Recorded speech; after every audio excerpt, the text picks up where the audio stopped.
or 20th? 21st. 21st? December 21st. Okay. 2003.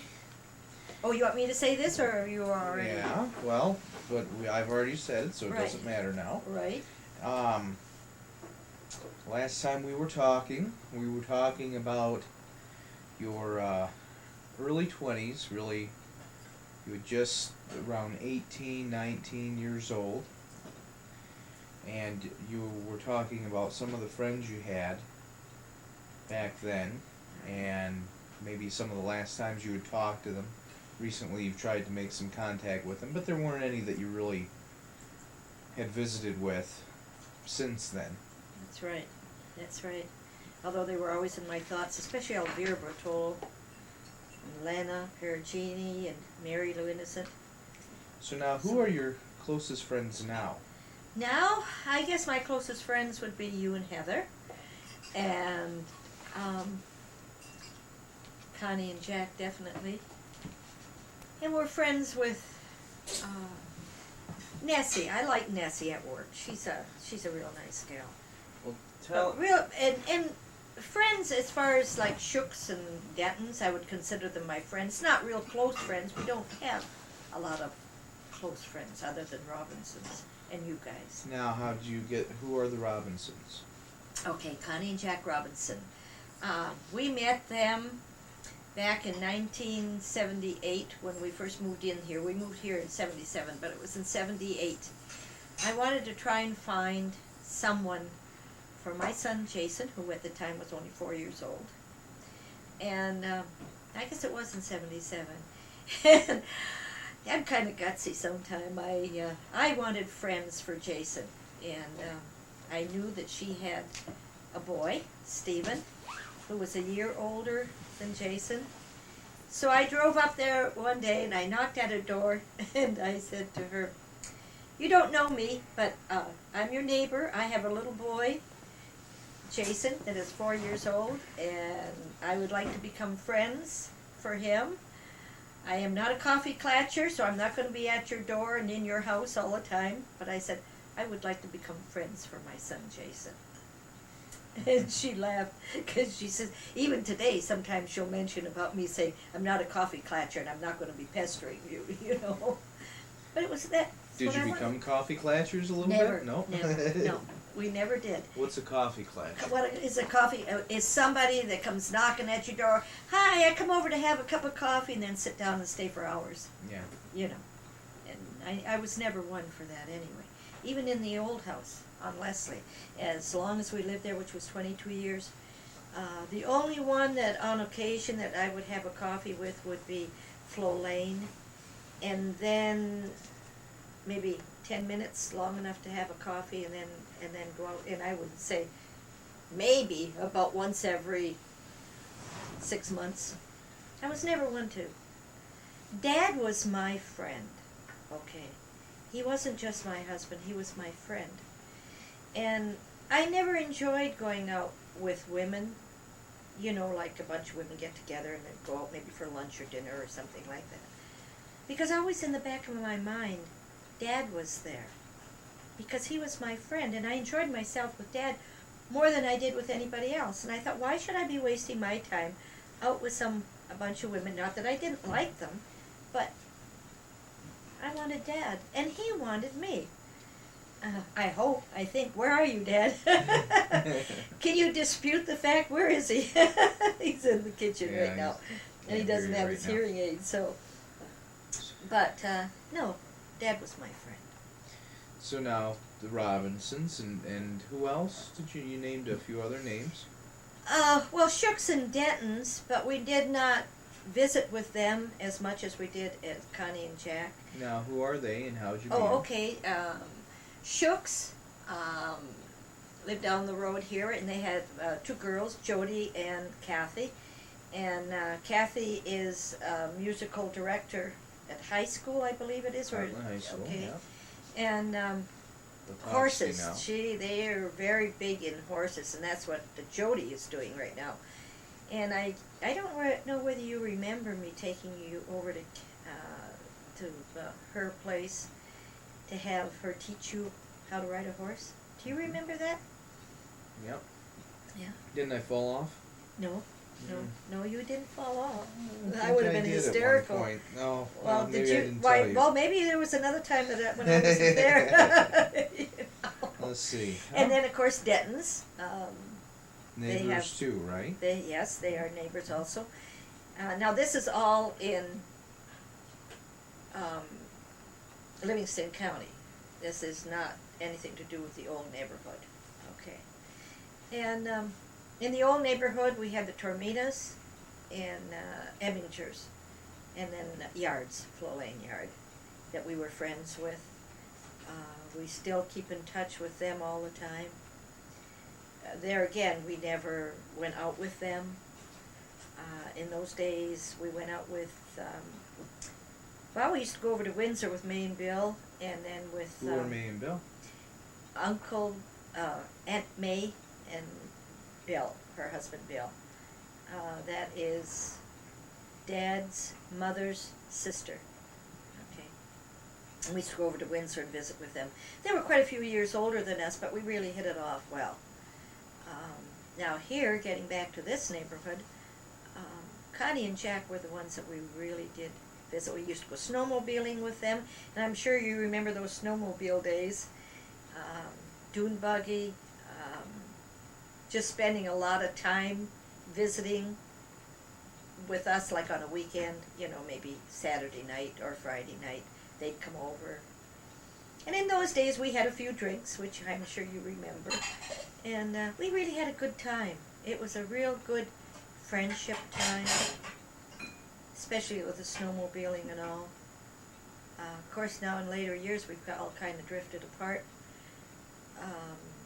To a degree, we don't, I'll bet they haven't been over to the house for an evening, I don't know, 7 months at least, except for the holidays, Easter and Christmas now, that we really get together. Is about all we do anymore. And I miss it, you know, but they're so busy now with both of them working. Of course, we're retired now, so it makes a big difference. But with both of them working, and then, of course, with Stephanie and Stephen, they've got their lives, just like you and Heather have your lives. You know, and it makes a big difference. Have any recent acquaintances become friends? No. Well, Just Dad. Didn't you mention someone from the senior center? Oh, Nessie, yes, but that's just strictly at the senior center. We don't see each other outside of the senior center. Okay. Yeah. What is the senior center?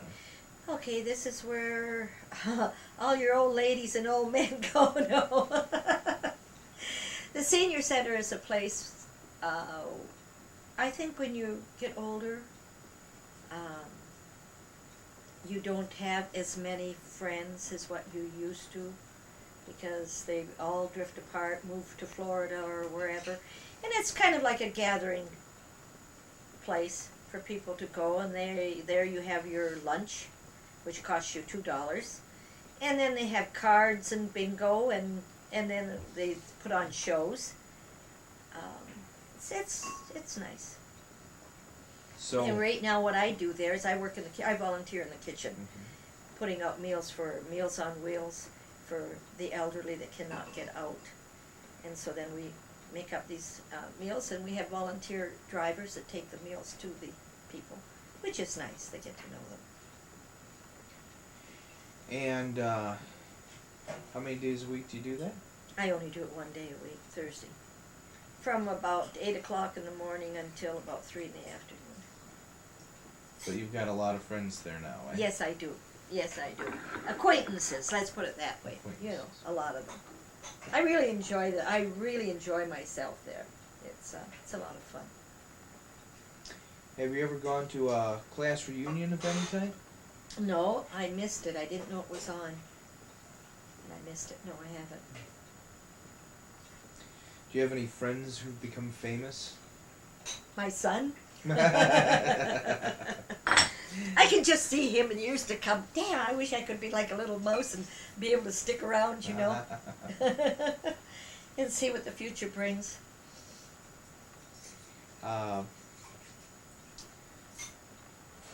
What is the strangest place you ever began a friendship? I'm sorry. Did you ever meet anybody under odd circumstances and become friends, or? No, not really. Okay. Not, no. Uh-uh. Okay. Who's your most amusing friend?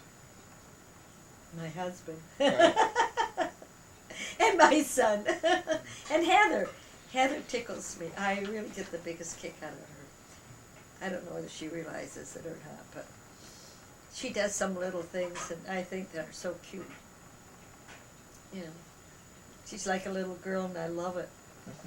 I like that in her. What's your favorite story about any of your friends? Oh, offhand, I can't think of anything. Connie will kill me. The favorite story I get the kick out of Connie. Connie is an excellent cook right now, okay? But when she first got married, I got little tears from laughing here. When she first got married, she did not know how to cook, okay? And she had a recipe, and it called for fold in your strawberries into whatever recipe she was. And and here she is, she's trying to take a strawberry and fold it. You know? She called her sister Kay up, and of course Kay is very outspoken.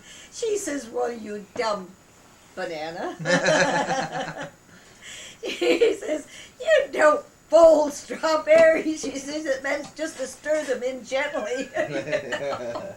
Connie will kill me if she knows that I told that story.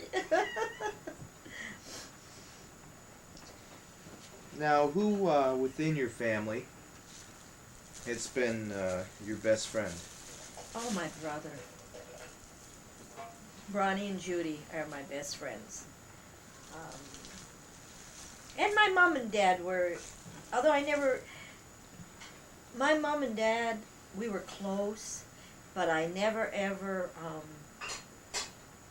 went to them and complained, or you know how you either have an argument with someone and you go to somebody and say, "Oh, that old battle axe," or something, you know.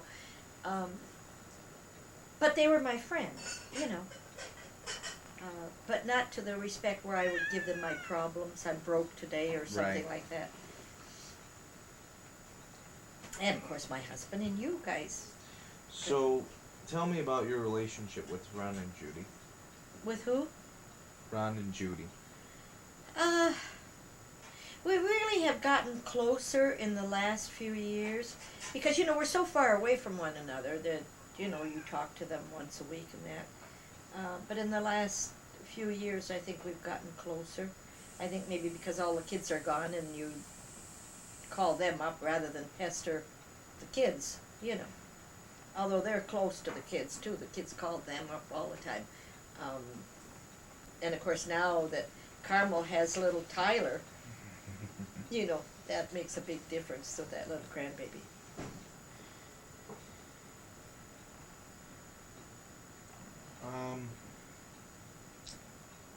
Have you done things for friends without knowing it? What and when? Like what? Just, you saw an opportunity to help a friend and you didn't even realize you were doing it until after you did it. Not really. Okay. Not unless you call about taking a dish of food over or something like that, you know. Things like that, sure. That's it. What do you value most in a friendship? Oh. A friendship, just someone that I could reach out to. And that's your dad. You know, when you asked Dad what he thought about me, he said I was strong.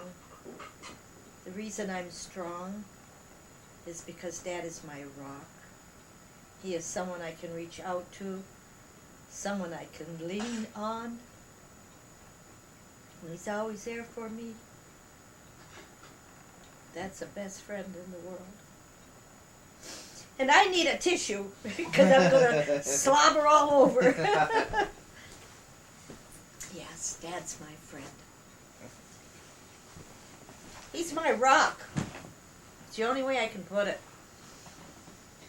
So, let's go back a little bit. Okay. Okay. The last thing that we had talked about was, previously was, you were around 18, 20, that age group. When did you leave your parents' home? And why? Well, I got married. Yeah, like I said, Mom and I always got along good, and I met your dad, and then we got married and left immediately. And why don't we get into that, because it's probably going to have a lot to do with anything above 21, isn't it? So, how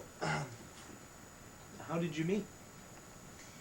Oh, didn't I tell you that already? Maybe not. Well, that's all right. I'll tell it to you again.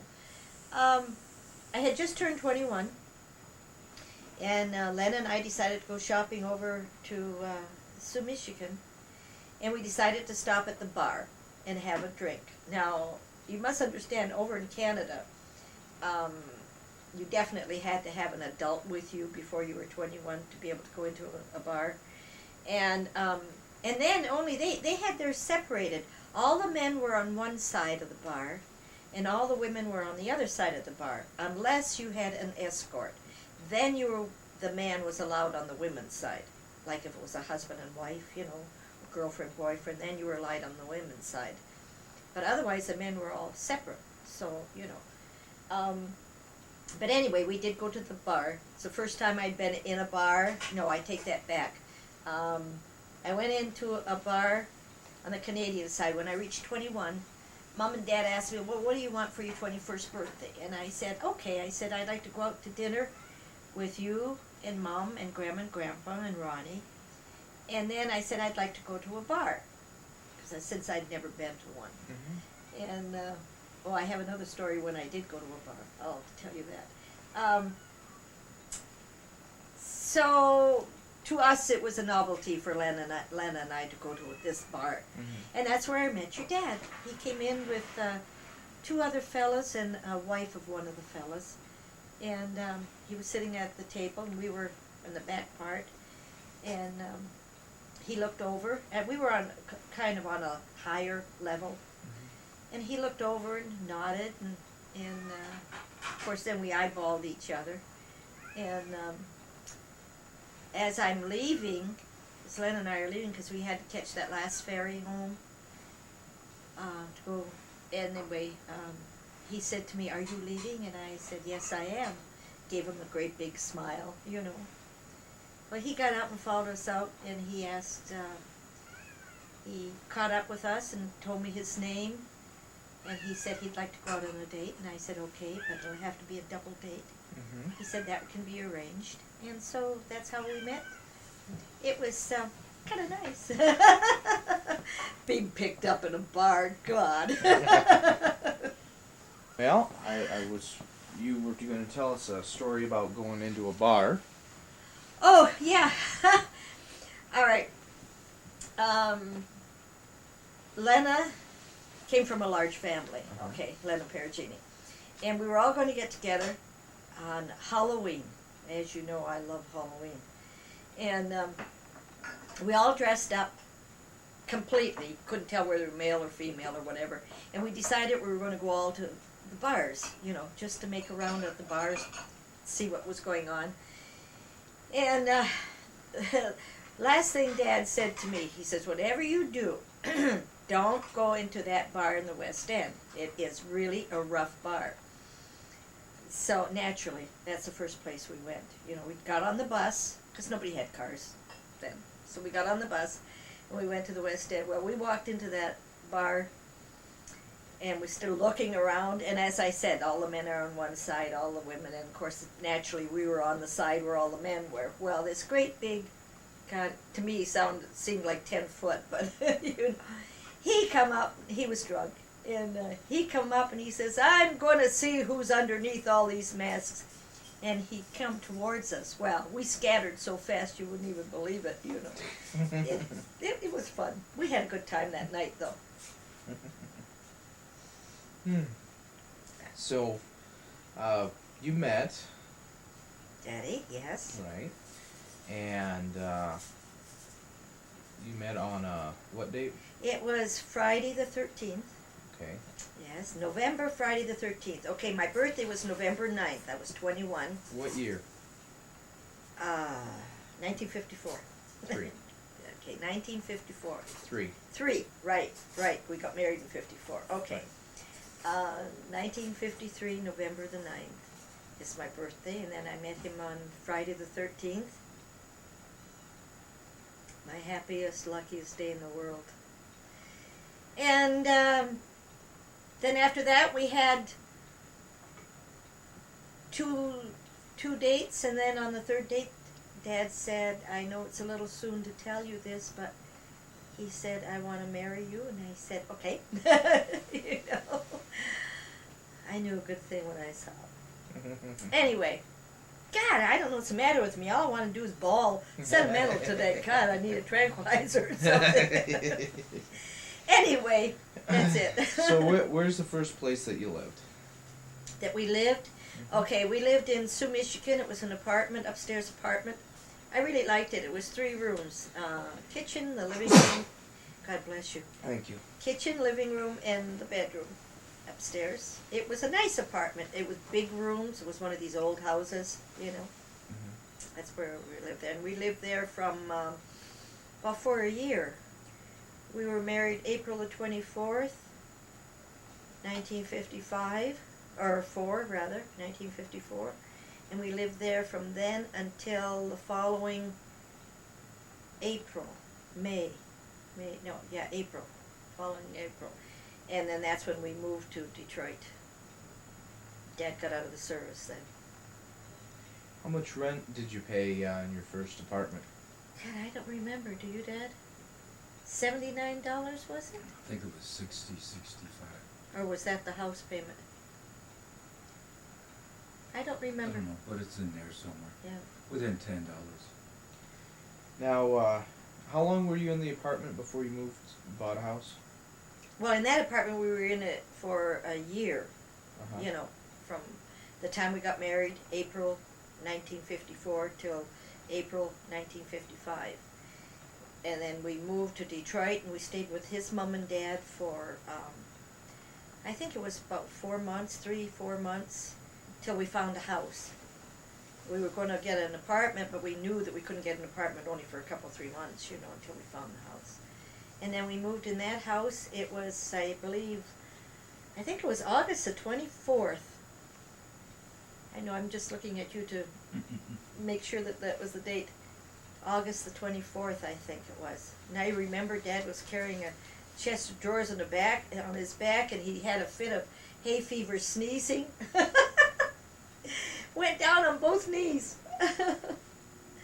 Now, what did your first home look like? My first home? Oh, I loved my house. It was a ranch.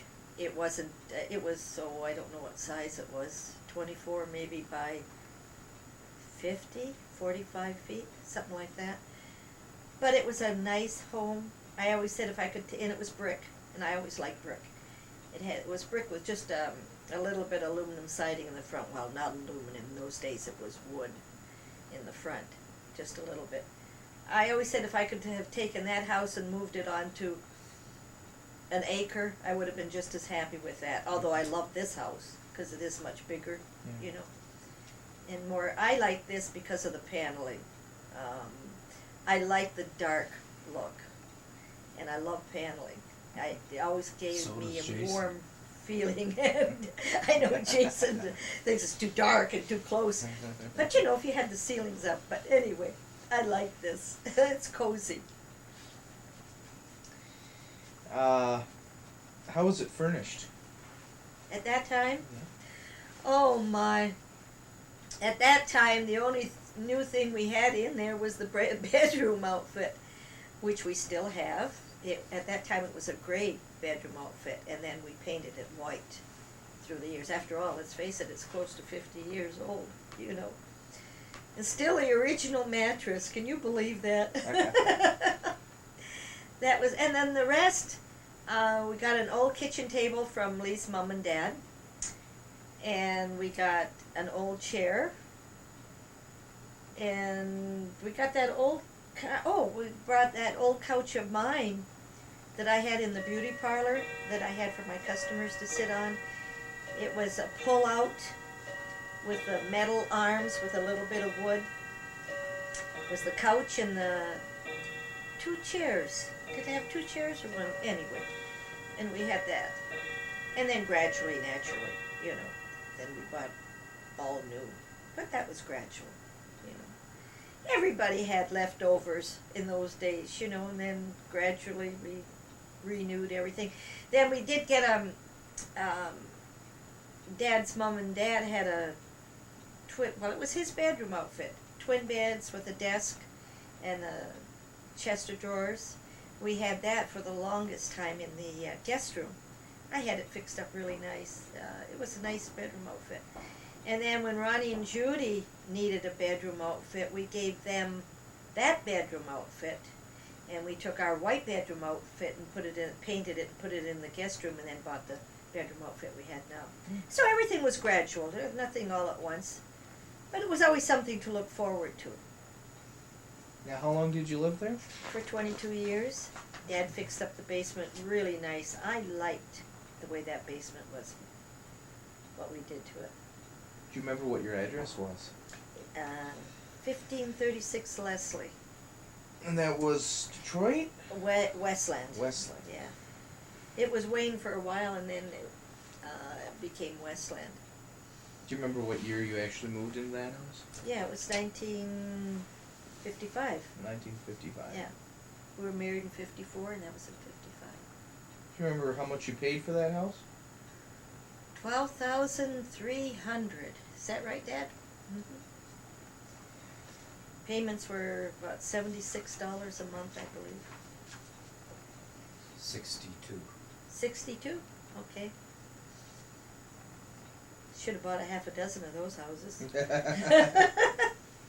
There you are, Jason. Both your cars, you could have had 4 houses. Yeah, it's true.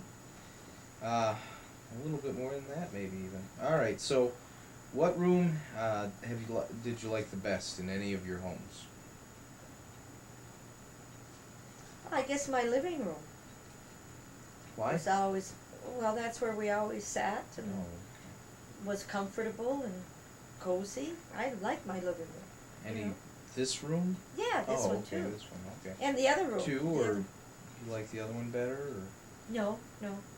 No, I like this one because we have the fireplace. I love that fireplace. I really do. Any favorite pieces of furniture? I think my favorite piece is the rocking chair that we have in our master bedroom. That's the rocking chair I rocked you in. Mm-hmm. That time it was blue. Then we had it reupholstered brown. Who have been your favorite neighbors? Well, Connie and Jack, if you can consider them neighbors. Who've been your most irritating neighbors? I'd rather not say.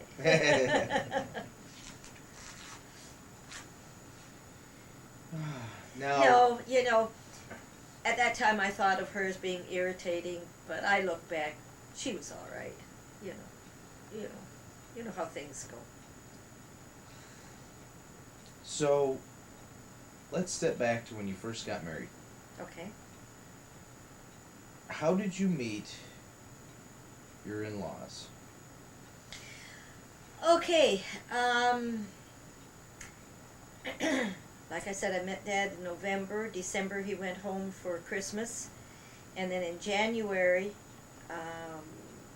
Ronnie, Dad, and I went home to meet his mom and dad. And they were very hospitable. Met Milt and his wife Bev, and they had 2 boys, Lee and Gary, and Claudia. Claudia was 11 at the time, or 10 or 11 anyway. Mm-hmm. Very nice people. I liked them real well. We got along good. I can't say anything more. They were nice people. Just like my mom and dad. what attracted you to him? Everything. Tall, good. Oh, I'll never forget the day he come back at Christmas. Doorbell rang, and I went running to the door, and I opened up the door, and the outside light was on. This was dark now. And I saw this good-looking, tall, handsome guy. I wish you could see Dad on that. Go ahead, Dad. Go ahead, Dad. Yeah, right. Yeah, there we go. There we go. And I thought, oh my God, is he good looking? And he's mine. Now, how did your parents react when you told them? Mom and Dad, well, now let's face it, you got to stop and think. Lee proposed on the third date. Mm-hmm. Okay. He is going to marry me and take me away. You know. Far, far away. Uh-huh. But you know what? To another country. Yes, but you want to know something? They accepted that. Mm-hmm. You know. They never once said, well, Mama, Dad has Indian in him, which is fine. And at home, Indians, we had like the Indian reservation just outside the Sioux. And we had a lot of, well, whatever, you know. And I can remember Mama said, but honey, if you get married to Lee, you're going to have papooses. So you are a papoose. A grown-up papoose. Bless her heart. Chippewa papoose, eh? Yep. Now, how did his parents react? Well, you'll have to ask him about that. They accepted me. Well, what did he tell you? Oh, he never did tell me. Okay. Really, how they accepted me or not. Milton, my being Italian, I'll never forget that. We were having this now I had just met them. You know, I just walked in the door and everything, and so we were having dinner. And Milton came down and had dinner with us too. I don't think Bev was there that day. I don't know. Anyway, he came down and immediately started ranting and raving about this Dago, you know, at work. I looked at him but I didn't say anything, you know. Now, if he were to say that, damn Indian.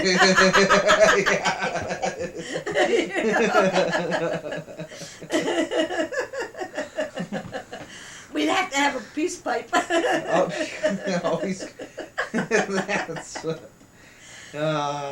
I do have a sense of humor, honey. Maybe you're seeing it now for the first time. I don't know. No. God, I'm laughing and tearing. So, what do you remember most about your courtship? I don't know. I enjoyed every minute of it. I can't give anything specific, you know. Yeah. It just was pleasant, you know. But the marriage was better. You could relax with one another. You're in your own apartment, you know. You just, yeah. So, what ring or token did he give you to as an engagement present? I didn't get anything until I got my engagement ring, you know. Which was when? That was in February. It was after we came back from his mom and dad's. So it was about 2 months after the proposal. Right. Right. Okay. And when and where were you married? Okay, we were married at the, Presbyterian church, wasn't it? Was it a Presbyterian or Yeah. Methodist? Presbyterian church in the Sioux. Very nice minister. I really liked him. I'm so sorry that we didn't go to that church, you know. I was Catholic, and then Dad didn't want to change, so we had to find another church. And at that time, that's what he wanted, so we went there, and he was the nicest man.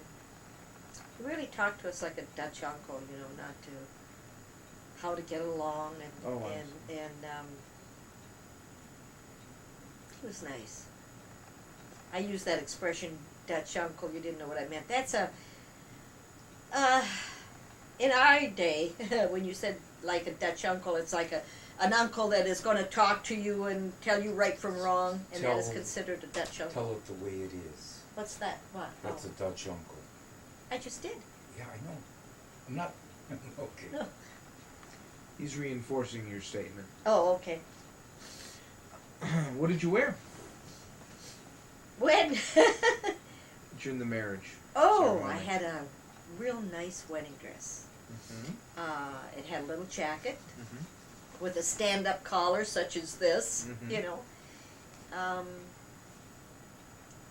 Nice full skirt, and I had a short veil, and with a little beaded crown. And Dad was in a suit. Mm-hmm. Very nice. It was a nice dress. Should I get the picture of her in her gown? No. Sure. Yeah, No. go ahead. Well, unless you want to just get the wedding picture, the one on the wall, and that way they'll have a picture of both of us. What do you remember best about the ceremony? I cried, naturally. I started to, no, actually what it was is I started to laugh.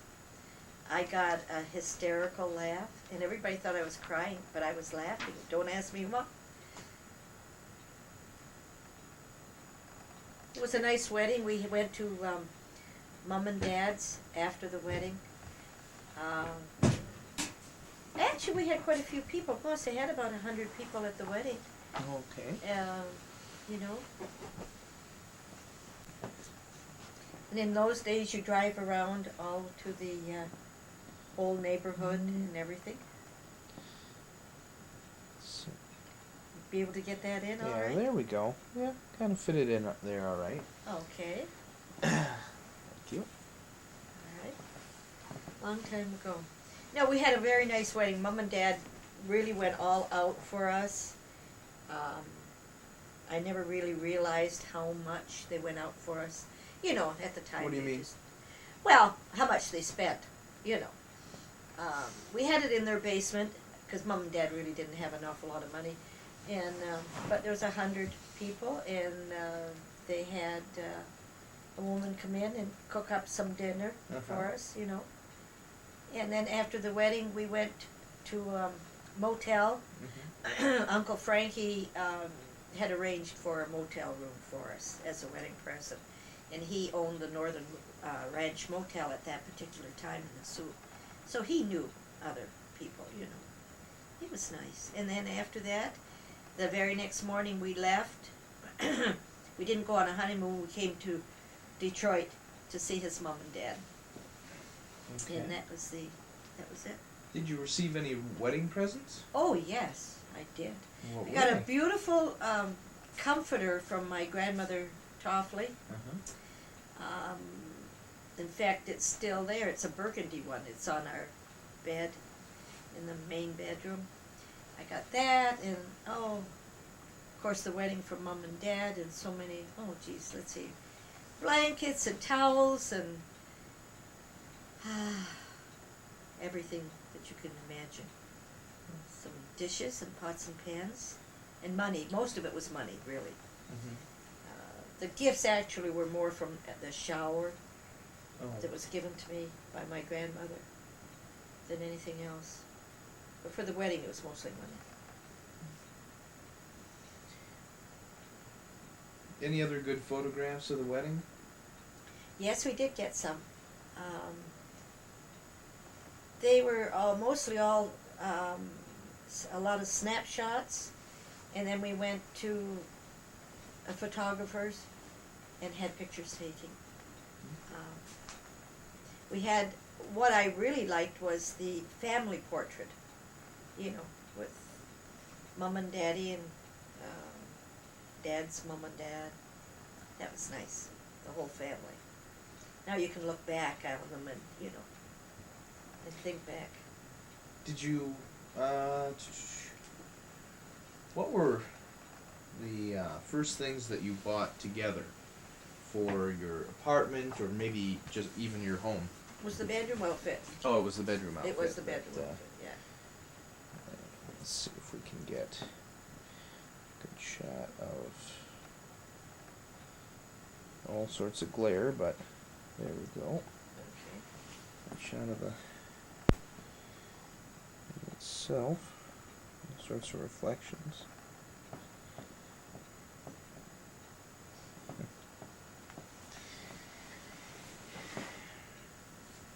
Thank you. So,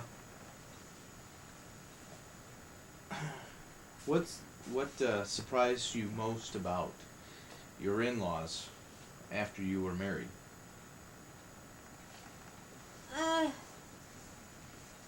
Nothing really. They were just nice people.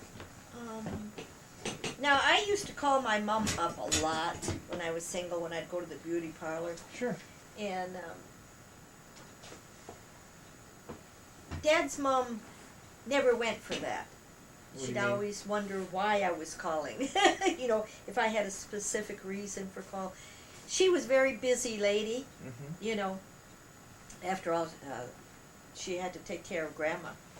And Grandma, she was, in her 90s.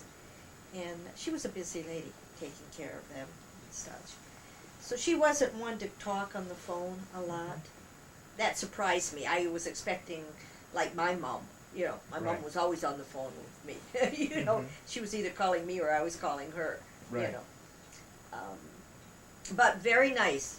Don't misunderstand. She just wasn't that type, you Mhm. know. What was the first argument you had after the wedding? Dad and I can't really remember. Actually, we got along pretty good. Not that we didn't argue now and then. I mean, hey, you know, we're still people. But we got along real good. And when we did argue, he's good like this. He kept me in line, you know. I'll bet that, eh? No, we really got along well. When we did have an argument, it never lasted long. 15, 20 minutes at the longest. Mm-hmm. Neither one of us were afraid to say, hey, I'm sorry, irregardless of who was to blame, Mm-hmm. because it does take two for an argument, Mm-hmm. you know. And Never went to bed mad. never went to bed mad, never went out the door mad. I remember one time, left, we had an argument. I can't even remember what it was, because no argument is worth remembering. And I left the house, and man, first I thought, oh, I can't leave like this. And the first telephone I found, I called him right away. And I said, I'm sorry. He says, I'm sorry too. You know, we never, ever left the house mad. We always said, I'm sorry. Mm-hmm. Of course, maybe when we got in the car, we'd mumble to ourselves, Right, yeah. you know, call him all kinds of names then, but, you know, and I'm sure he did likewise. But, no, it was good. What has he done in particular, specifically, that has made you proud? Proud? And I've always been proud of Dad. There's nothing in particular. The proudest thing about Dad is he gave me you. Anything about him that he's done, or personality trait, or an action that he's taken?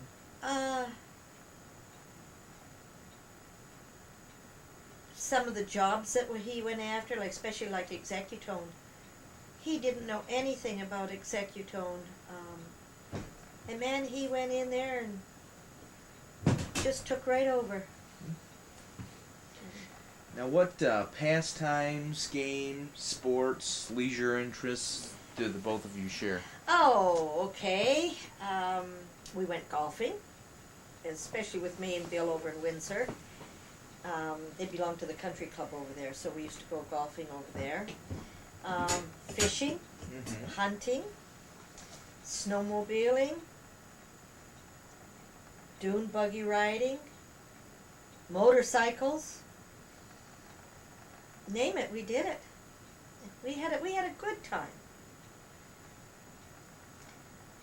We both enjoyed the same things, and I think this makes a big difference if you have same interests. You know? Yep. The pool table, playing downstairs. I guess that's about it, Jason.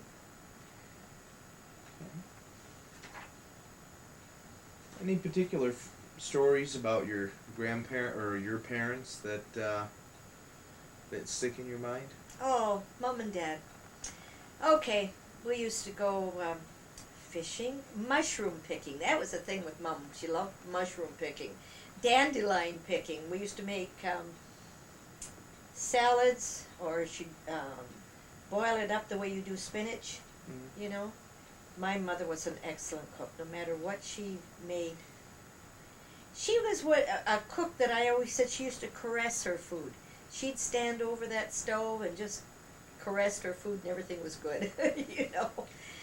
Excellent cook. How many hours would she spend cooking for a big meal? Oh, well, a couple, 3 hours. I guess that all depends on what she was cooking, Sure. you know.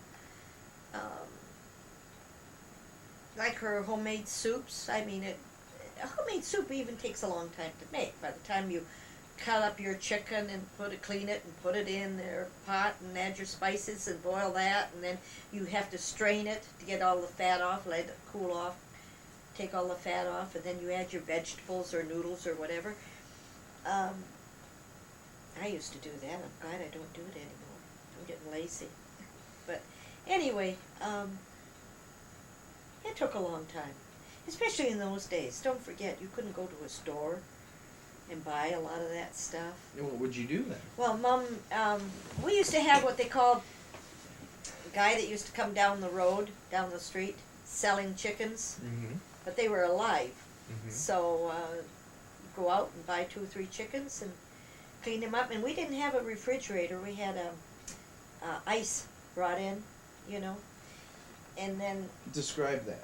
oh, I don't know. It looked like a refrigerator, only it wasn't. Right. And it had a place to store, to hold your ice, and that's what kept your, it's an ice box, is what they used to call it, you know. And we used to buy our meat at the meat market whenever you wanted meat, you'd go to the meat market and buy it. Uh-huh. Or with this fellow that used to go down with a wagon, and he used to have chickens, and he used to have a side of beef Uh-huh. sometime on his wagon, where you could buy your, you know, whatever. Right. And as far as the live chickens are concerned, Dad would go and slit their throat, Okay. and then you used to clean them. You'd dip them in water, and you'd pluck all the feathers off, Uh-huh. and of course clean the inside out, wash it out real good, and then that's what you do, cook it and clean it. I remember one time Mom asked me, she says, I need some chickens killed, and she says, would you go downstairs and kill the chickens? Which I did. I killed, I think it was 5 chickens, and then I sat down and cried. You know? But it had to be done, and in those days you did things like that. It was part of life, you know. What was the alternative? You didn't eat. Starved to death, eh? Right. Is that, yeah? You Okay. didn't have chicken anyway. Didn't have You chicken, know. yeah. And then Dad raised a couple of pigs. Okay, he used to buy piglets, Uh-huh. and he had a little place out in the back, and he had a couple of chickens, and then in the fall we would kill them and clean them. Okay, and that was quite a thing. They had this great big, it'd be like a bathtub that looks like a bathtub, only wood, with 4 handles that you could pick it up. Yeah. And they used to kill the pig and put it in there to carry it wherever he was, and then they'd hang it up. Mm-hmm. And they had these little round or long, like this way, and they looked like a wire brush, and you would clean the hide with that. It would pull all the hair and bristles off, Right. you know. And then, of course, you gutted it and cleaned it out. Yeah. And then we used to cut it up, and we used to make sausage and salami and prosciutto and capicolo and musette. Oh, I love that musette that my dad made. Used to use it for beans. What's musette? Musette was made with the leftovers of the pig, Mm-hmm. you know, that was like the gristly part and Mhm. stuff. And it was made up like a salami would Mhm. look like. And then you used to use that to boil, and you'd make bean soup out of that. Oh, that was so good. Finger licking good.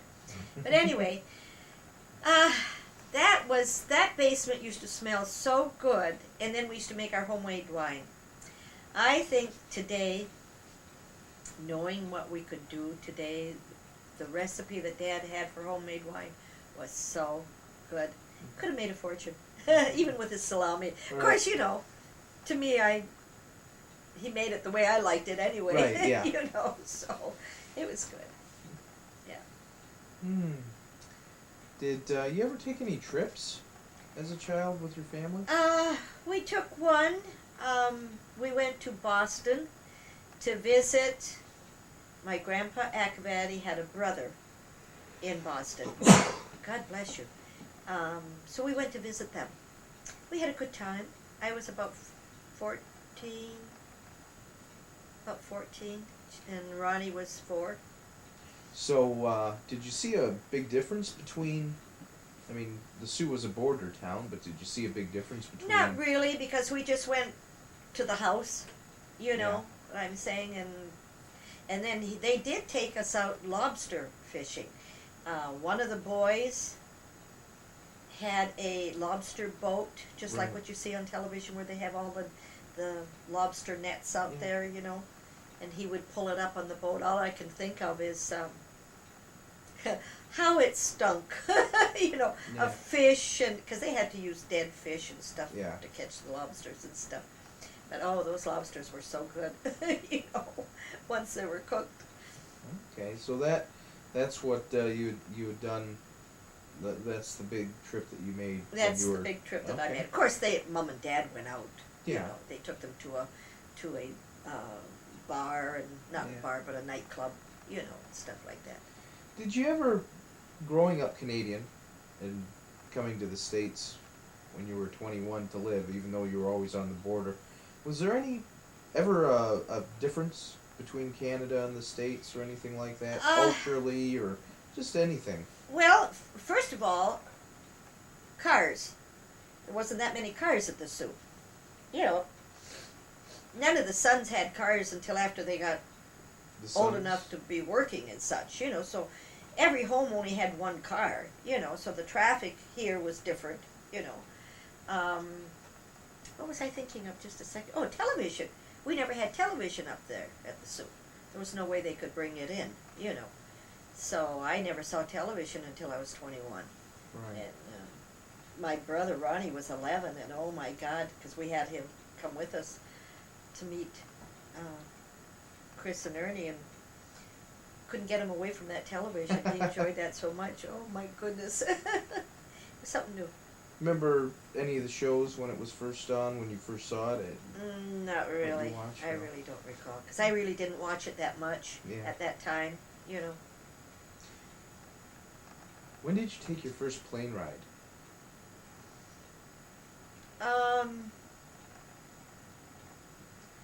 Let's see, I think, was my first plane ride was with you when you were just a baby and I took you home to visit my mom and dad. No, I had one plane ride before that I took, and I remember it was the worst plane ride I ever could have imagined. I got sick to the stomach, and I couldn't find the stewardess, and I thought I'm going to erp all over myself, you know. Yeah, right. Where were you going?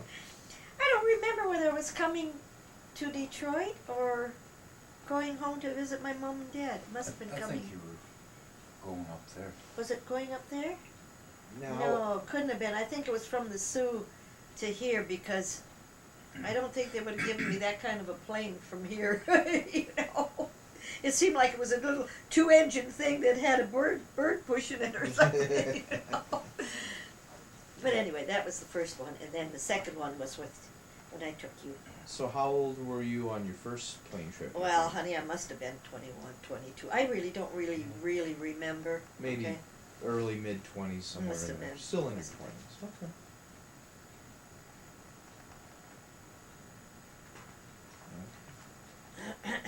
And what's the most adventurous thing that occurred while you were traveling? During any traveling that you've done? Well, I always liked that trip that we made to the Dakotas. That was my favorite trip. To be able to see all the mines. I'm a great one for mines. But I think I told you this one before. But anyway, that Dakota trip was my best trip. I saw a lot. I enjoyed it immensely. And I do remember telling you about going into that store and cutting the meat to bring home a steak. And I think I told you that before. Anyway, when we were in the Dakotas, we wanted a steak, and they had this little farm store. I guess you would call it a farm store. Remember that, Daddy? A butcher shop. A butcher shop.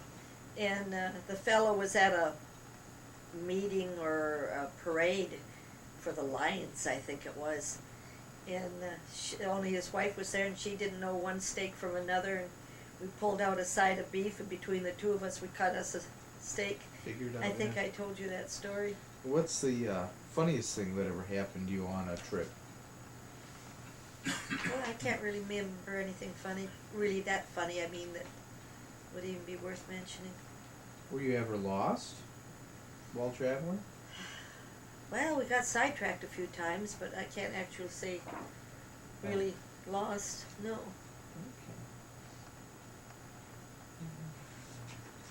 When you first got married, what's the first trip that you ever went on? Well, Jay, the only trips we ever really took in those first years that we were married was up to visit my mom and dad.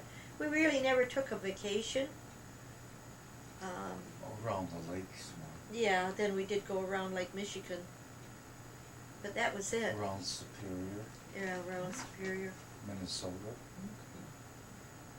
Have you ever traveled with friends? No. Have you ever made any friends while traveling? No.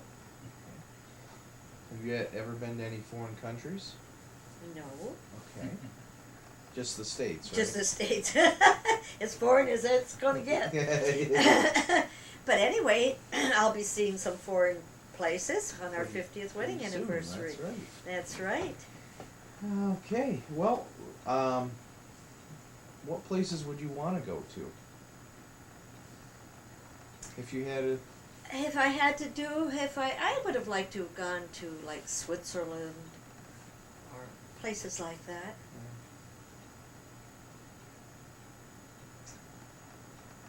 Okay. And what's the best restaurant you've ever eaten in? Well, I can't actually say I have a favorite restaurant. Is there No. a best one? Nope. No, I can't actually say I have a best restaurant. What's the most spectacular sight you've seen while traveling? Well, the Dakotas. The Dakotas. Yes. Yeah. Badlands. The Badlands, yeah. Beautiful. Actually, real. I would like you and Heather to go there someday and see that. I just love that.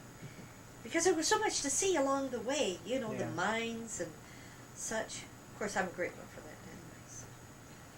So what was the first full-time job that you had? You had the Beauty parlor. The beauty parlor. And then I worked at Cowan's department store in Sioux, Michigan. And I liked that job because I was all over the whole store. Upstairs, downstairs. I worked in the hardware department and the linens and such. I was all over the store. That was when you were first married. We were first married. And then afterwards I worked, I worked in an office for Kinsel's drugstore for a while. That's when we still lived in Detroit, just during those 4 or 5 months that we were with Chrissy and Ernie, that we lived with them.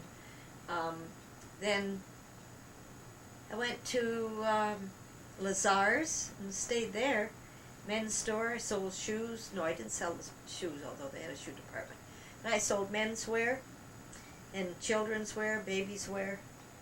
I worked all over the store there. I liked that. It was interesting. And then I went to their other children's store. They sold from baby clothes all the way up to size 14 for girls and size 16 for boys. Blue jeans, baby clothes, etc. Millie and I worked there. There was just the two of us. Some days she'd open up and some days I'd open up.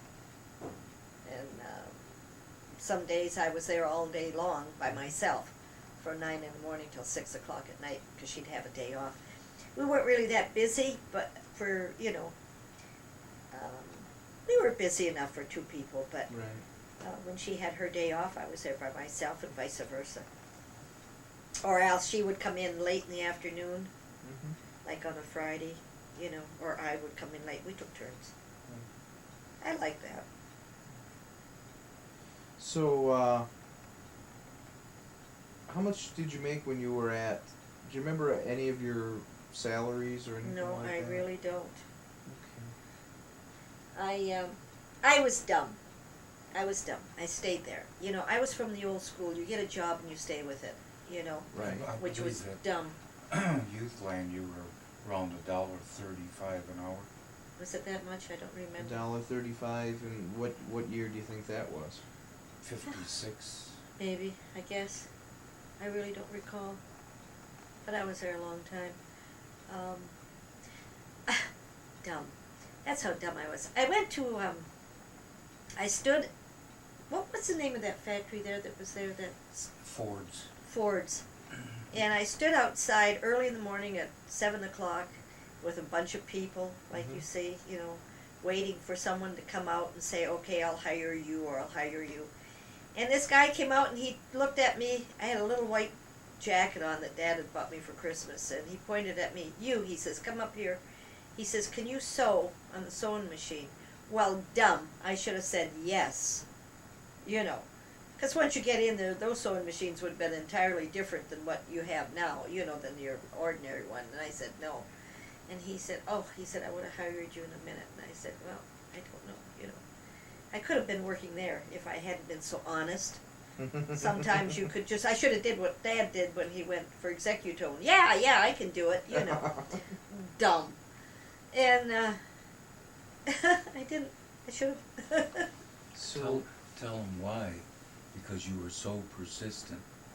Yeah, because I did. I stood in line 3 days in a row there. You kept going And, back. yeah, and then he finally said, come up here. so that's how they pick people to work in those days. That's right. Do you do this? Do you do that? Okay, Yeah. come on, you're working. Right. So, what has been your main occupation? Housewife, I guess. You'd consider that your main occupation? Sure. How many years did you not have a job outside of the home? Okay, I always worked from the time I started hairdressing until you were born. And then I didn't work any longer. We moved here. And I didn't go back to work until you were, I think, 10 or 12. Before I So went there back were to only work. 12 years out of the last 70 or so that you actually didn't have a job. Well, Yeah, right. outside right. of the home, other than Right. growing up. Yeah, I always worked. So, when you were working, what was your main occupation? Well, it was at Lazar's and Youthland Okay. clothing store. Yeah. But it was, I wanted to be home with you, to enjoy those first young years, and I never, ever have I regretted it, because, especially that first year, first 2 years, to see you're walking and you're talking and little things that you did, and I'll never regret those, never. So, when you were out in the workforce, it's just been the last while that women have been on the same par with men. Do you have any hard time getting jobs or anything like that? No. And nothing slowed you down? No. You've never found any resistance being a female in the workforce? Not really. Of course, I wasn't really out there trying to get a man's job, What did you If consider a man's job? If it was like today, I would have probably been out there digging ditches and working for a construction company or something like that at the steel plant. That was my type of work. I mean, a little bit rough, you know, feminine but rough. I like working outdoors. I was always good with a shovel. I always said if I go to hell, they're not going to have to show me how to use a shovel down there. You know? Is there any promotion that you ever received that you were really happy about? No, because there was just Millie and I working at the store. You know, I'd open up, close up the store. I was the only one there. You know, Which a lot store of times. was that? It was for Lazar's, Okay. but I worked in their Youthland store. Okay. Now, out of all your jobs, which was the most difficult? Difficult? Can't say any of them was difficult. Can't say any of them was difficult. I enjoyed working with the children's clothes. I liked that. Have you ever had your own business? Yes. I had a beauty parlor. I started out at that. I quit school, which was a mistake, but I did quit school, and I opened up my own business. But I think I told you this earlier, the first part, Yeah. that I went into hairdressing. And I advertised in the Yellow Pages, and I advertised on the radio. How old were you then? I was about 18. And you I liked advertised in the radio, too? advertised on the radio, and I advertised in the Yellow Pages, and I had a picture. In fact, I think I cut out that picture from the Yellow Pages, and I think I've got it in one of my albums. Do you? Yeah, at least I used to. I don't know whether I've still got it or not. But I liked hairdressing. My mother and dad did hairdressing. Mom did hairdressing from the time she was, young. She was a real good hairdresser. And then after she and Dad got married, Dad and she went to Toronto and took some extra classes for like dyeing hair and stuff like that. But yeah, I liked hairdressing. It was fine. I have a picture. It's too bad Dad wasn't here. I'd get him to show that machine. But anyway, we'd have to turn everything off, and I'd have to get it out of the drawer because he would know it. Yeah. But anyway, I did hairdressing until the day I met Dad, and then we got married, and then from there on in, everything was different. I would have had to go back to school to open up a beauty parlor here, and I remember I went and had my fortune told. I may have told you this one before too. Anyway, with Mrs. Campana, she used to come in and get her hair done, and she said, "You are going to meet a man in uniform." And I thought, oh, a bus driver, mailman. And she said, "I see the number 3. And I thought, well, 3 children. She says, "I see you're going to sell a beauty parlor." And I said, "Oh, Mrs. Campana, I would never sell that beauty parlor." I said, "I'd take it with me and put it in the basement." Yeah. And she says, "Well, I don't know, Carmel, but it's gone." She says, you no longer have it. It's gone. And sure enough, 3 children, or 3, you, me, and Daddy. That's 3 people.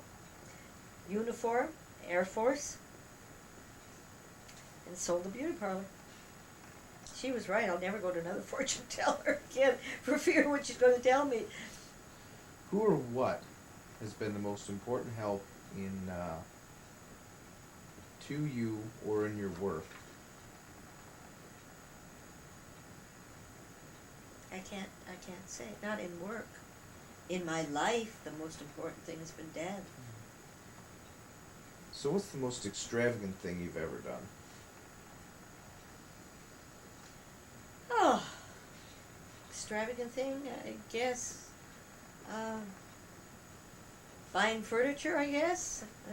Okay. Have you ever been caught in a severe financial crisis?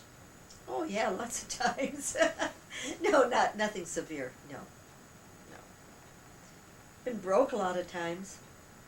What do you consider broke? What do I consider broke? Wondering from paycheck to paycheck whether we're going to be able to have money left, especially when we went into the business. But you know, God always came through. I can remember being so broke and thinking, oh my God, how are we going to make ends meet? And God always came through. We would get a smoke job or something big would come in. Yeah, it was, but it wasn't really that bad. I mean, at the time it seemed, oh my gosh, how are we going to make ends meet? What are we going to do?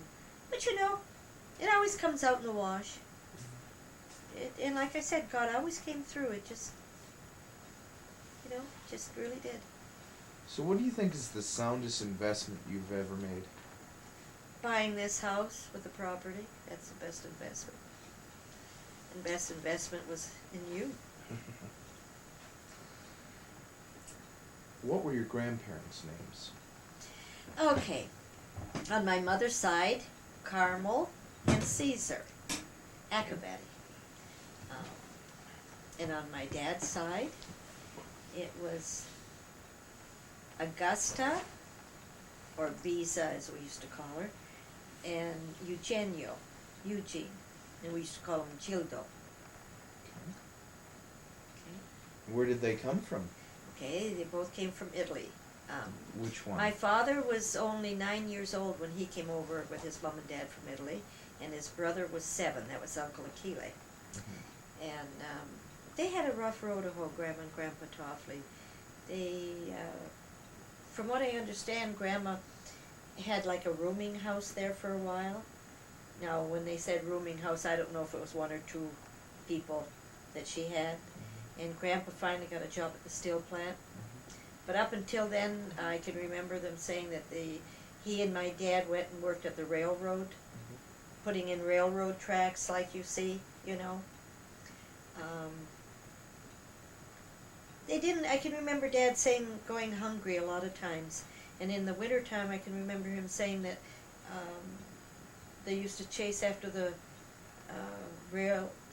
trains that were carrying coal, you know, and whenever they'd stop, he and Achille would climb up and throw coal down off of the coal trains. And then he said it'd be in the snow, and then they'd have to go afterwards and dig in the snow because coal is heavy. It used to come in big chunks like that, you know. Now, Grandma and Grandpa Acabati, instead, they came from Italy. But Grandpa was, to look at him or to talk to him, you wouldn't think he had any smarts, per se. But through the years, he bought 40 acres that he used to farm. He would grow carrots and all kinds of vegetables, and then he would go to the farmer's market with that, and I can remember helping them tie the carrots together and cleaning stuff. And then eventually he started a sewer and contracting business, and then he took the 40 acres and he had it subdivided, and he put in the sewers and named the one was Caesar Boulevard, Nicholas Boulevard, Caesar Road, Carmel Road, and Angela Road, after my mother, Angeline. And then he owned a drugstore at one time. He had the now Grandpa couldn't read nor write English, you know. And so he'd have the druggist take care of a lot of the stuff for him, and that son of a gun stole from Grandpa. Oh, here, Caesar, sign this check. And Grandpa would sign the check, you know, and here he was putting the money in his own pocket. So, but Grandpa had even the franchise on all the chocolates for that drugstore. And I remember him telling me that he would take Grandma Acabati out and try to teach her to drive the car. And they went by the drugstore, and he had all the chocolate on display in the window. Well, they forgot to pull down the window shade that night, you know, or that morning. And the chocolates were melting, and he'd say, "Oh, look," he says, my chocolates.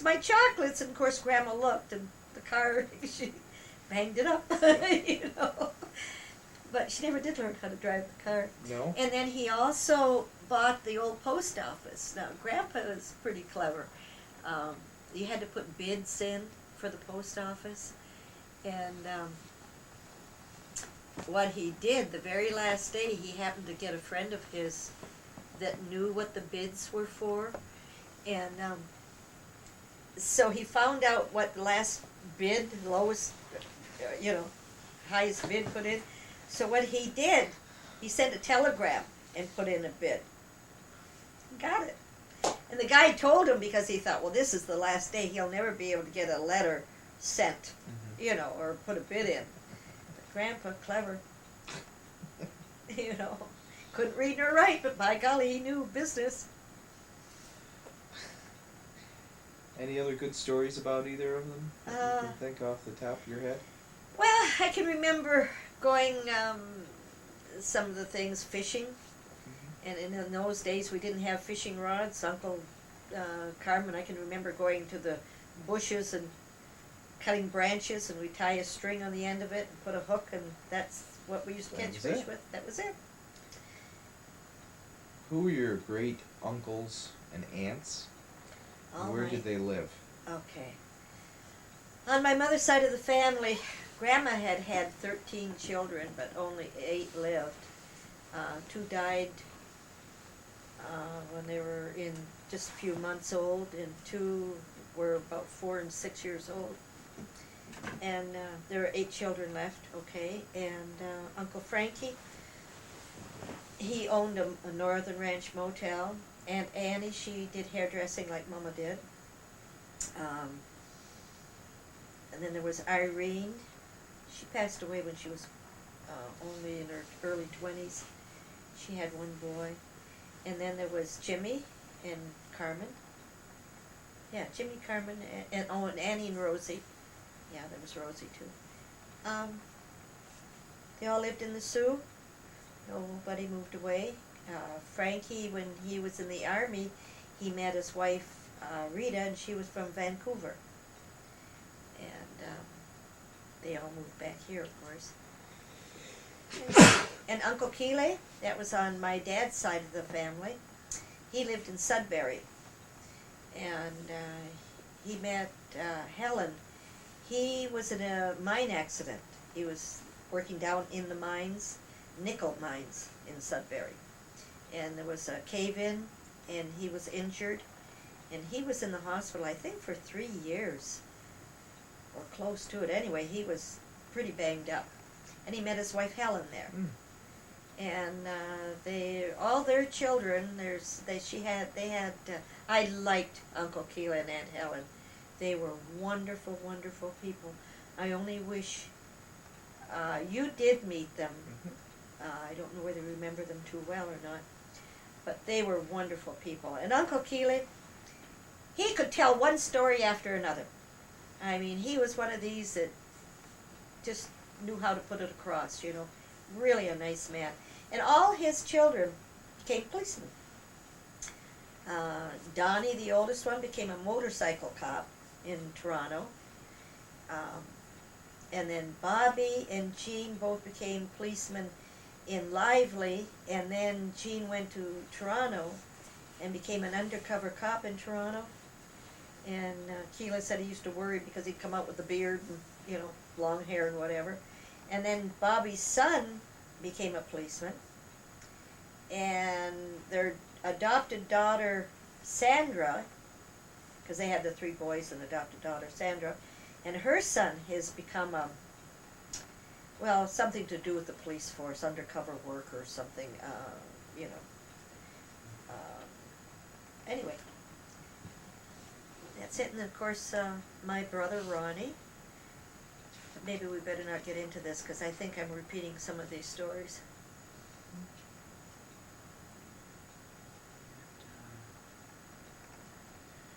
What are your thoughts when you think of your mother? I think she was a wonderful woman, and I have a lot of regrets. But she was great. My mom and dad were great people. What regrets?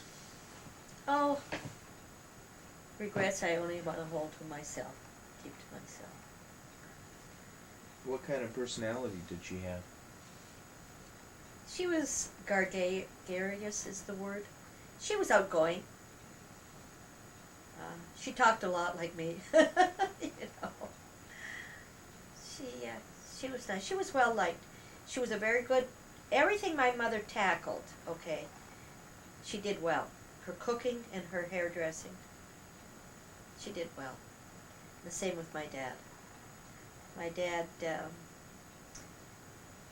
built his first house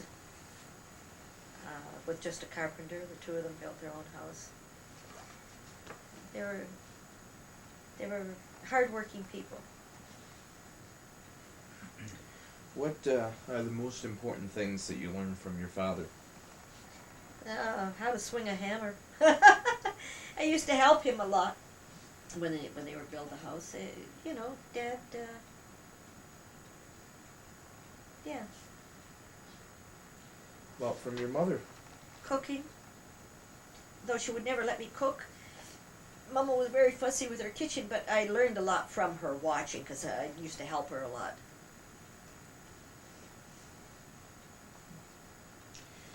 Tell me about Uncle Ron. Growing up, what was he like? Your brother. He was a very shy person, and I think a lot had to do with, I don't know why we always lived in the same house, but he was at 5 different schools during his grade school.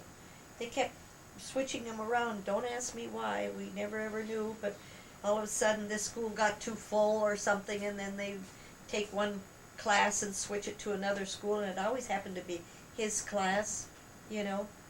And it made him, he never was able to have friends, because how can you have friends and then the next year lose them, you know.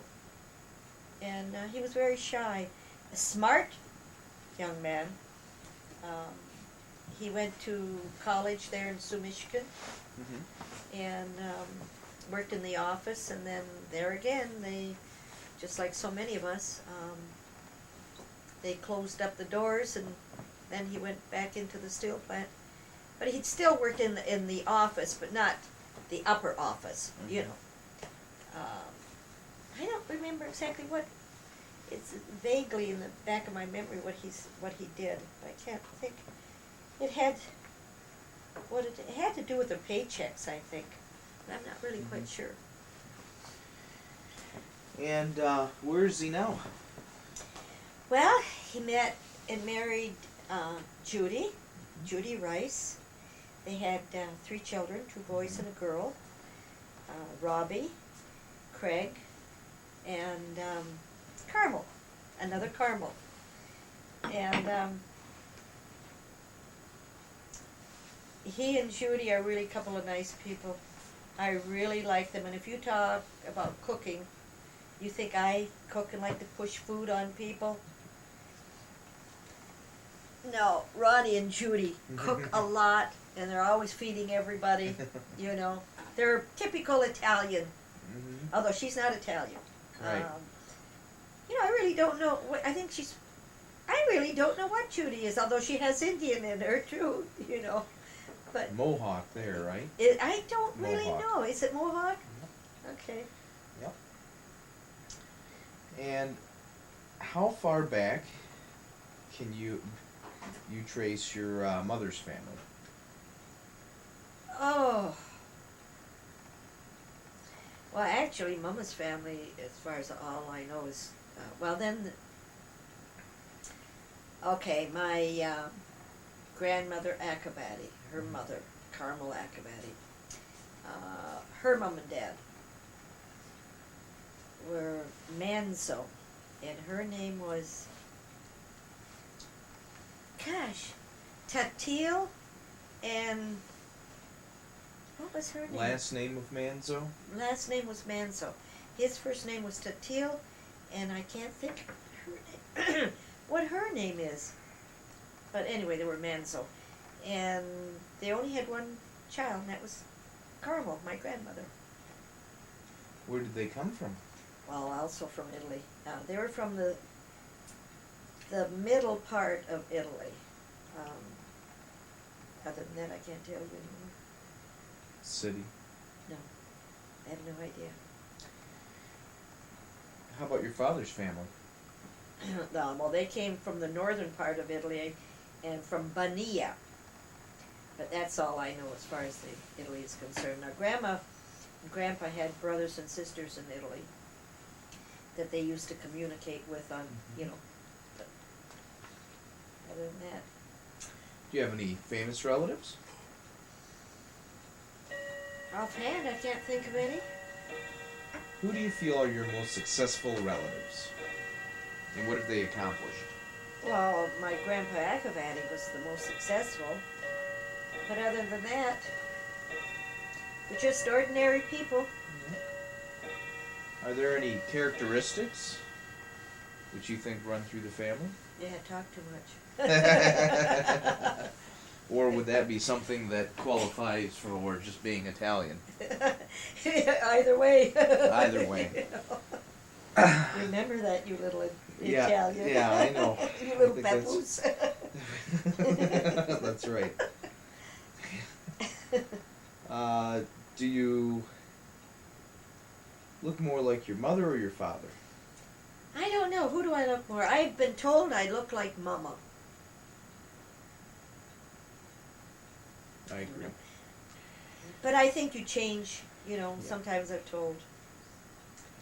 Are there any specific names that are repeated through the family? Carmel, yes. My grandmother, Carmel Akavati, and then myself, and then Carmel, Ronnie's daughter Carmel. Is Carmel short for anything? No, it isn't. Has it ever been? Not that I'm aware of. And of course, that street name, now, not 40 acres. Have members of the family followed any similar occupations or professions? No, just the hairdressing for my aunt, myself, and Mama. That's all. No, I take that back. Uncle Dominic, he's the oldest one of the family, my mother's brother. He went into the sewer and contracting business. Right, And then his sons followed. right. Following another Italian stereotype tradition. Right on. Yes. All with Very white good. wheel tires too All on, with- on the wheelbarrow. Not really. Hey, But that no. used to be a favorite joke, you know. Oh, really? Oh yeah, it used to be a favorite joke that if it was a rich Italian, he had a white wall on his wheelbarrow, you know, a tire. Have there been any exceptional athletes in the family? Carmel was quite athletic growing up, but that's Which Carmel? Ronnie's Carmel.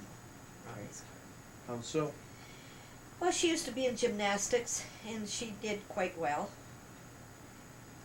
But that's about it. And then, of course, Robbie, he's with Didn't his... she almost go to the Olympics? Yeah, she almost did make it for the Olympics. She was material for that. And then, of course, Robbie, he was into black belt. Yeah, He was right. doing quite well with that, but I wouldn't call that, you know, just... Any artistic talents No. that run through the family? No.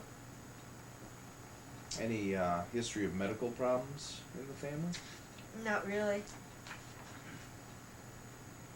Any particular family legends? I think I've told you just about Yeah. all of them. Any family traditions that you've been pretty good to follow? Well, trying to feed people, especially their kids, and their kids won't take it home with them. No, Hmm. really. That had a double meaning, didn't it? What? That had a double meaning, didn't it? No. The only thing is, we've all been a family for feeding people. You know, that's Nobody one goes of our hungry. traits, you know. Are there any family black sheep? No, not really. Are there any mementos that have been handed down through the years? Well, the clock that I have, the old clock, that was my mother's, and the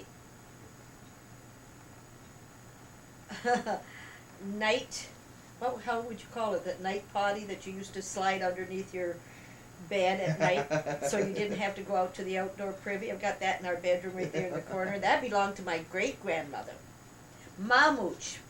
Remember I said I couldn't remember her name? Mamuch, what was her last name then? Um, Manzo? Manzo, yeah. Mamuch Manzo. Yeah, and that was hers. I still got that. And that wine bottle that's there with the little glasses, Okay. that burgundy one, that's brought down. Let me switch gears for a minute. Religion. Yes. Do you believe in God? Oh, definitely. Do you regularly attend a house of worship? No, I don't. To me, a church is the home of God, and to me, any church is the home of God. Okay, and as far as religion is concerned, it's to me it's like trying to get to downtown Howell or Brighton. You can take 59, you can take Old 23, or you can take any side road. You will get, eventually you will get to Howell or to Brighton. And to me, that's like trying to get to heaven or to God, to find God. He's at the end of that road, whatever road you take. So if you're Catholic, Protestant, or whatever, Mm-hmm. you'll get there. Yes. As long as you go by the Ten Commandments. And since Brighton is the center of the universe, it pretty much is heaven, right? Oh, there you are. Pretty much the same thing. They're the same thing. There you are. So, who's the first member of the clergy you recall? And what was he like? I can't No. Did any member of the clergy ever have an influence on you? Oh, I'll never forget the time that one priest came to my mother and dad's house. I was just young, and Mama wasn't able to have any more children after I was born for medical reasons, although my brother did finally come after 10 years, but at that particular time she was having a problem, and he come into the house. He was a visiting priest that they used to have in those days, and he come into the house and he started pounding the table that my mother didn't have any more children and she should be ashamed, and boy, Dad got up and told him to leave in no uncertain terms, you know. I'll never forget that. But, She tried to have children beforehand, it didn't work out. yeah, she could, you know, I was born, Yeah. and then after me, she had a terrible time when I was born. She had a midwife, and she almost lost both of us, okay? And medically, she was torn up pretty bad, and she wasn't able to have any more. And then, after 10 years, my brother came along, which was really, Almost a lost blessing. both of you? Were you a twin? pardon me? Almost lost both of you? Were you a twin? No. Oh. I'm sorry. No. I was born, and when I was being born, she had a terrible time, and she was all torn up Right. inside, Sure. okay? Then she tried to get pregnant again and couldn't, Right. okay? And then In other after words, 10 years her, later, her mother and her almost died. Right. Yeah. Oh, I see. Okay. and then my brother came along 10 years later. Right. Everything worked out, and he came along. But meanwhile, in between time, that priest really, you know, at those days, the Catholic Church, you know, you had to have like a dozen kids, or, you know. Did you attend a religious school? Yes, and I went to church on a Sunday morning to the Catholic Church. In the afternoon, I went with Shirley to her Protestant Sunday school. And I enjoyed both. Yeah. That's why I feel, you know, each religion is Do you have a favorite prayer? Our Father, the Lord's Prayer. Any favorite religious music? I like the Our Father song, the Lord's Prayer. Is religion a major factor in your life? Not religion per se, but prayers are. Do you often read the Bible? No, never. You never read the Bible? I've read it on occasion, but I don't believe everything in the Bible because it has been. I believe in the Ten Commandments, and why I don't believe everything in the Bible. It has a lot of good things in it, mind you, you know, but I don't believe everything in it because it has been translated from one language to another so many times, and you and I can read a sentence or a paragraph, and you will interpret it one way, and I will interpret it a different way. So if you're transcribing something from one language to another, you're going to interpret it in the way that you see it in order to get your words. From Italian, we'll say, to English word, you know. So that's why I don't believe everything in the Bible. Was there any very important religious experience that you remember, or No, any turning point in your religion? no. Although I did like going to the Catholic Church when I was young, it's changed now. You would be able to walk into church and it was quiet. Nobody was talking to their neighbor. You knelt down and you could lose yourself in prayer. That's how quiet it was. And you went there to talk to God. You didn't go there to talk to your neighbor. If you want to talk to your neighbor, wait till the service is over. Right. And then talk to your neighbor. And I liked that. I don't like this going to a church now. I feel like I'm going to a club because everybody's talking. Okay. Am I coming on too strong about No, religion? no. I mean, that's the way I feel, you know. How much religious training did you receive from your parents? Well, I think like most mothers try to teach their kids, right and wrong, and God, and Jesus.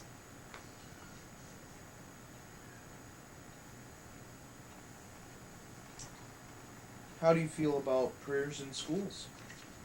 I think they should be there, and if a child doesn't want it, they don't have to say a prayer. I think it should be like a closed prayer.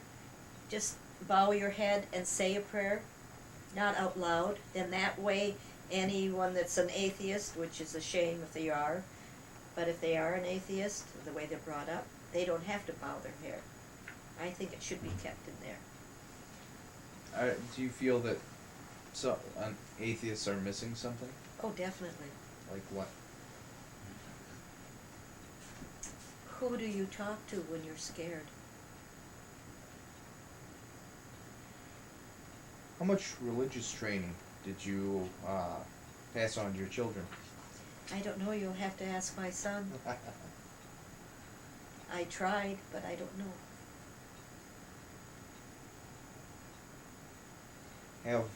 Has there been times when religion has helped you through difficult personal moments? Oh, of course. I wouldn't call it religion, prayers. Any particular times? A lot of times. With you. A lot of times with you. How do you feel about children being taught by members of religious orders?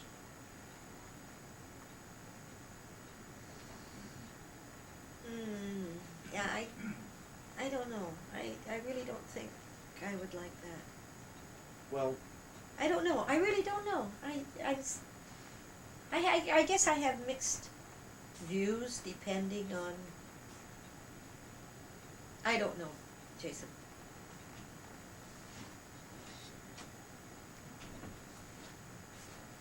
do you remember any bedtime prayers you said as a child?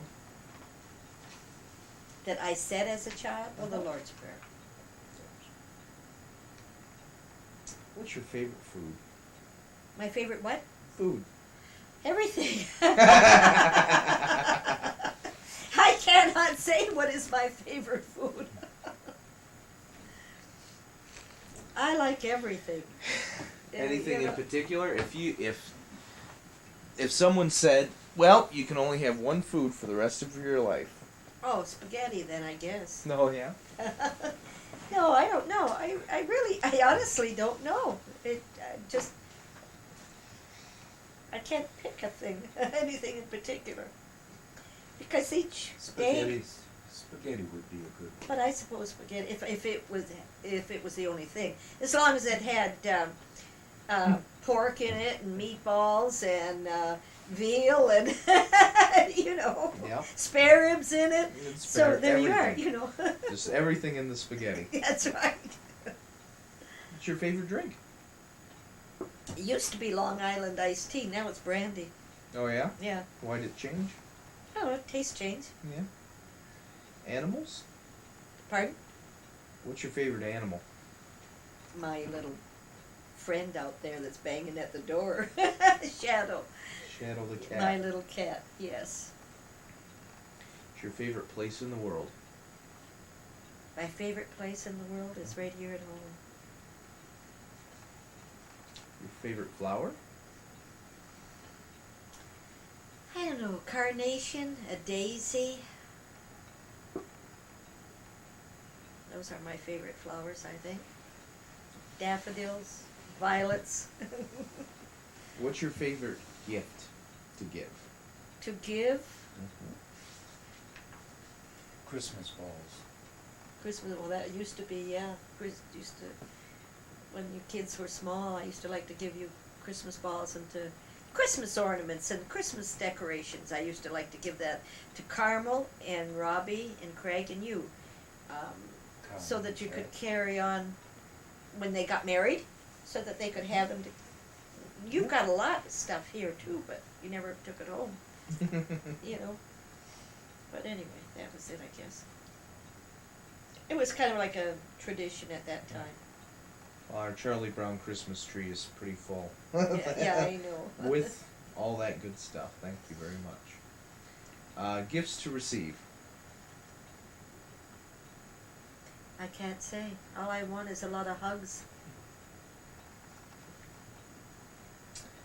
What's your favorite time of day? Nap time.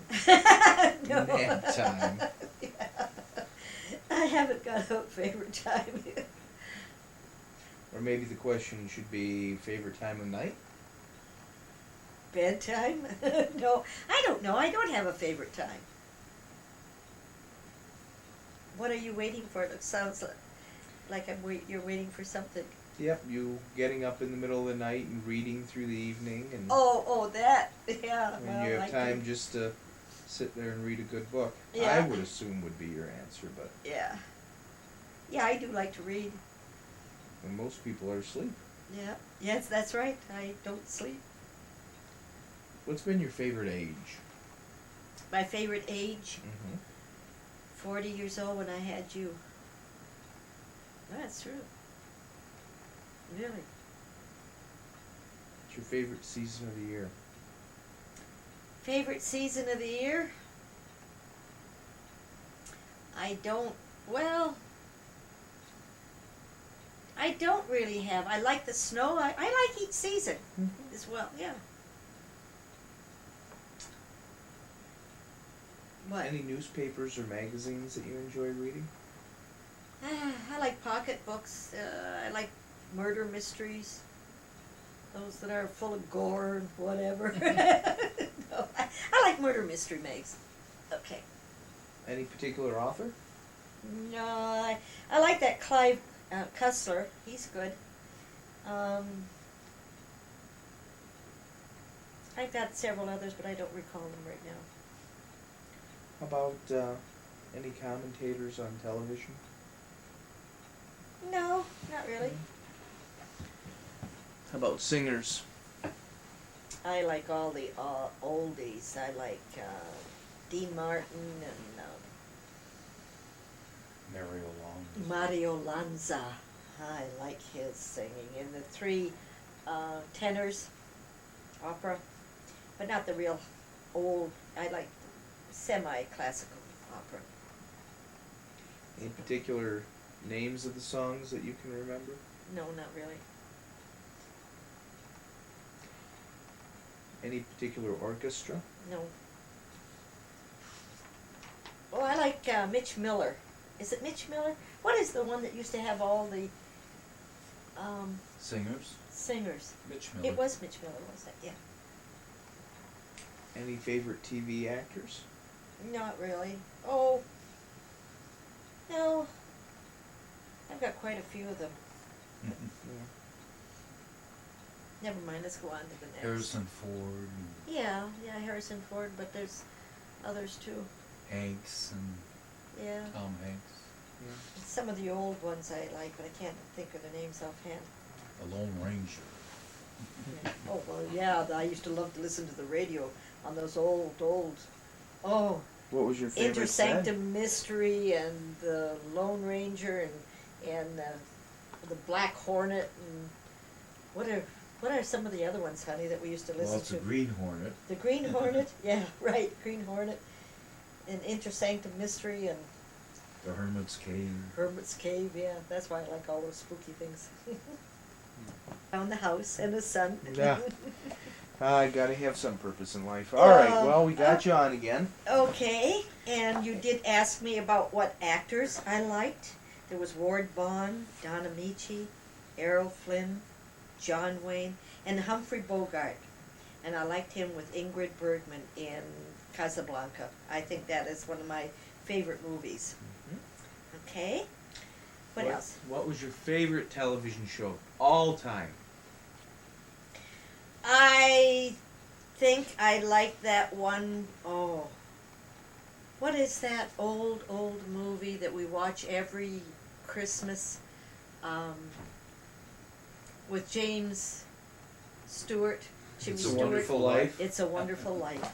I like that, It's a very good one. yes. In So fact, I'd like to watch that tonight. That's your favorite film, huh? Yes, I think that's my favorite one. Named off some of your radio programs that you liked, Mhm. right? Any favorite comedian? Jackie Gleason. I liked him in his Honeymooners.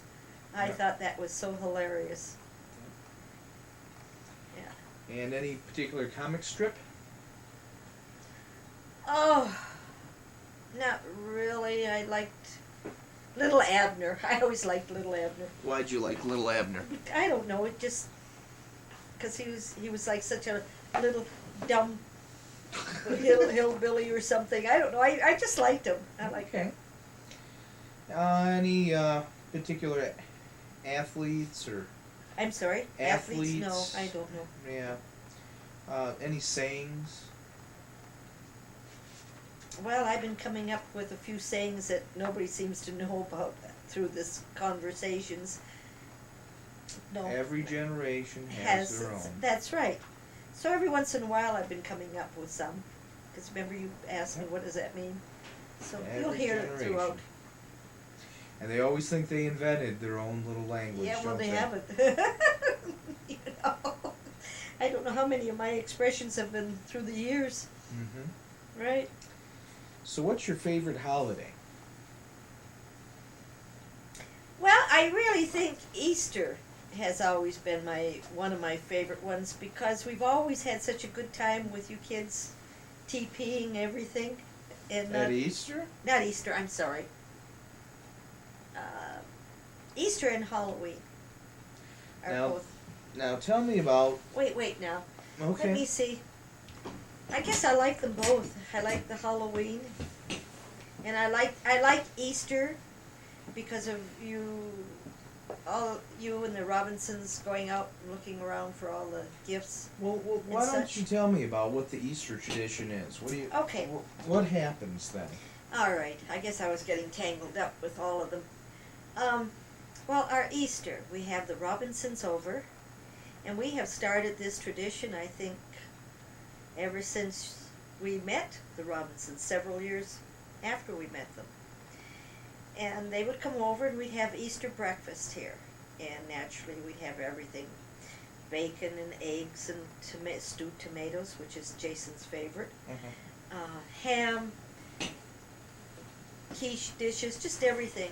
But the fun part was hiding everything out under the trees, which was not only hard-boiled eggs, but car wash for when you guys had your car, and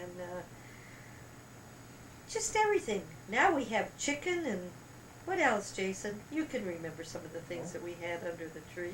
Want to hear about your memories? Oh, well, my memory's getting kind of flaky here, but So now, Halloween. Well, Halloween Tell started your out. grandkids about Halloween. Oh, now don't you kids go do this. Not unless you got permission from Dad and Mom. When we first moved here, Jason was only 4 years old, as we've stressed. Okay. We didn't want to take him trick-or-treating. In those days, we used to take them to everybody's house. Of course, the tradition now has changed a little bit. But I didn't know anyone, so I thought, well, we've got to celebrate a little bit. So we took some toilet paper, and I said, Jason, let's go out and decorate Dad's van out with toilet paper. Well, you've got to remember, he's only 4 years old, and it's dark. And here we are throwing toilet paper all around Dad's car, inside and out the van. Well, naturally, the next morning when Dad gets up, he looks out and sees his car all decorated with toilet paper. And, of course, he ranted and raved and said, Jason, do you know who did that? And, of course, this little voice pipes up, I don't know, Dad, I don't know. And, of course, we all go out and look at the car. Well, that started it. Anyway, then we got to know Robinsons. One day she came over and she said, of course, Jason and I that year and Daddy threw out toilet paper again. So Connie comes over and she says, oh, who put toilet paper all over your trees? And I said, I have no idea. I wasn't about to tell her this old lady was teaching her son to throw toilet paper all over everything. Well, anyway, we got to know the Robinsons real well. So that one year, the three of us, Dad, Jason, and I, went over and started decorating Robinson's yard with toilet paper. Well, naturally they retaliated. And every year after that, we saw who came first to be able to decorate with toilet paper. We had some good times, didn't we, honey? I know we Any did. particular years or events that stood out during Halloween more than another? Not really. Not really. I think each one was priceless in its own way. Okay? Okay.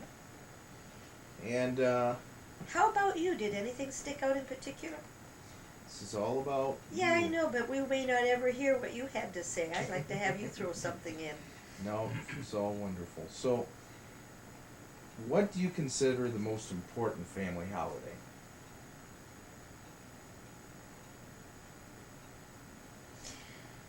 I don't know. I think Easter. Christmas is a Because- wonderful year, but I don't think we've ever really. It's always seemed like it's been in a rush at Easter or at Christmas. You know, years ago you always worked, and at Myers and such.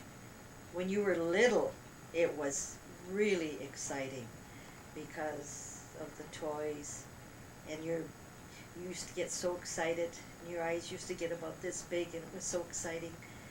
But then later years, I think Easter became, when you Any- were small. When you were small, it was Christmas.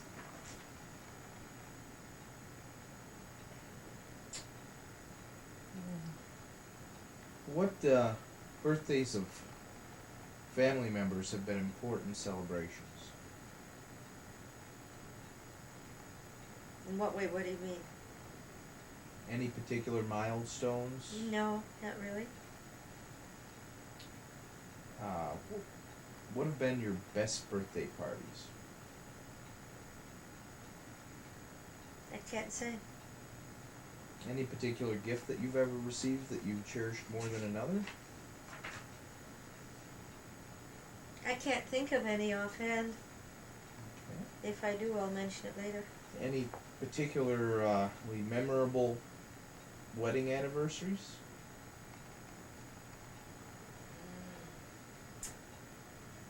No, the 50th is coming up.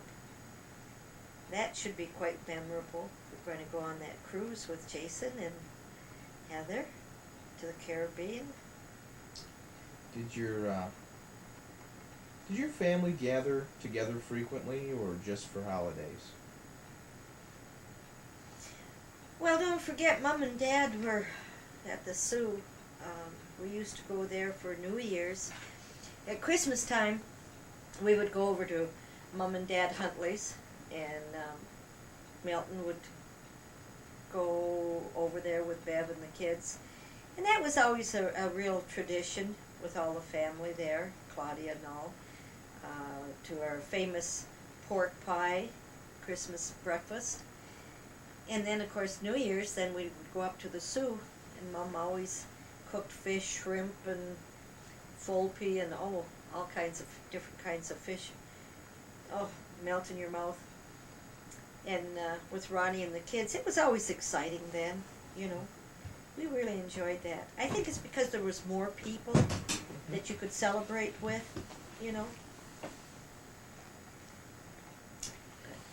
What holiday traditions do you hope that your grandchildren are passed down to your grandchildren? Well, TPing for one for Halloween. I would love to be able to see my little grandchild coming up to our house and throwing some toilet paper in Grandma's yard. You know, I really do.